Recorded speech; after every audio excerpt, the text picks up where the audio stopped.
Kanta ni Shaira na Selos, tinanggal sa digital streaming platforms. Ang awit na Selos na inawit ni Shaira, isang Moro singer at tubong Mindanao, ay hindi na nakikita sa lahat ng mga music streaming platform. Kinumpirma ito ng AHS Productions, ang ahensya na namamahala sa umuusbong na karera ng Moro singer. Sa isang opisyal na pahayag sa kanilang Facebook page, ipinaalam nila na kanilang binura ng voluntaryo ang kantang Selos mula sa lahat ng music streaming service habang hindi pa nasisiyasat ang kanilang kasunduan sa pamamahala ng original artist para sa pagsang-ayon sa paggamit ng kanta. Inihayag din nila na ang melody ng Selos ay hango mula sa kanta ni Lenka na may pamagat na Trouble is a Friend na inilabas noong 2008. Si Lenka ay isang Australian singer-songwriter at actress. Sa kabila nito, nagpasalamat ang AHS Productions sa mga tagahanga ni Shaira dahil sa pagbukas ng kanilang mga puso sa kanyang viral na kanta dahil layunin daw nito na maging pampubliko at para sa entertainment. Sa kamakailang popularidad ng kantang Selos, kinilala si Shaira bilang Queen of Bangsamoro Pop dahil sa kanyang husay sa pag-awit. Gayunpaman, sinabi ng AHS Productions na kapag dumating ang tamang panahon at muling na-upload ang kanta, mararamdaman pa rin nila ang parehong suporta at pagmamahal ng maraming Pilipino sa kanilang musika. Sa kabilang banda, unti-unti nang sumisikat ang iba pang mga kanta ni Shaira tulad ng Forever single upang ipakita at ipakilala ang ganda ng Bangsamoro Pop. Ibinahagi din ng ahensya ng Mindanao-based singer na si Shaira na kanilang poprotektahan ang karapatan ng kanyang viral hit na Selos sa pamamagitan ng pagkuha ng lisensya para sa paggamit nito. Matapos sabihin ng Australian singer na si Lenka na ang kanyang team ay gumawa na ng legal na hakbang laban sa kanila dahil sa paggamit ng melodya ng kantang Trouble is a Friend.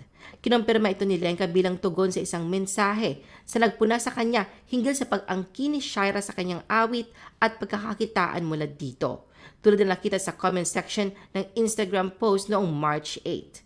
Ayon kay Lenka, "We have taken legal action. Thanks." Sa may higit na 310,000 monthly listeners sa Spotify, nagawa ng musika na kumatawan sa damdamin ng mga manonood sa buong mundo. Nangunguna ang kanta na Selos sa viral hits charts ng Spotify noong March 8 na kumalap ng 845,000 streams.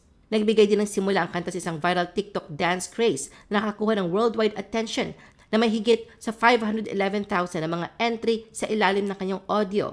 Ang paglitaw ni Shaira at ang kanyang uri ng Bangsamoro Pop ay tinanggap na may kasiyahan at papuri.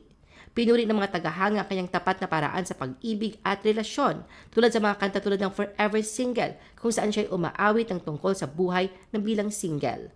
Ang kanyang mga lyrics ay tumatalab sa marami at nag-aalok ng isang sariwang pananaw sa mga karanasan ng iba.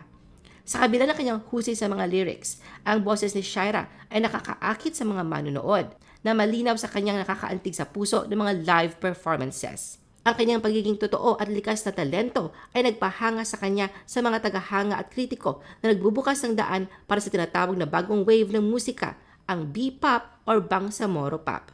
Bilang kasapi ng banda na Trigger, patuloy na lumilikha si Shaira ng musika online at offline para sa mga manonood. Nanatili siyang committed sa pagpapamahagi ng kanyang tataging tinig at pananaw sa pamamagitan ng YouTube at live performances. I-post ang inyong comments at reaction sa baba at huwag kalimutan na i-like at i-share ang video na ito. Gusto mo pa ba ng ibang showbiz videos?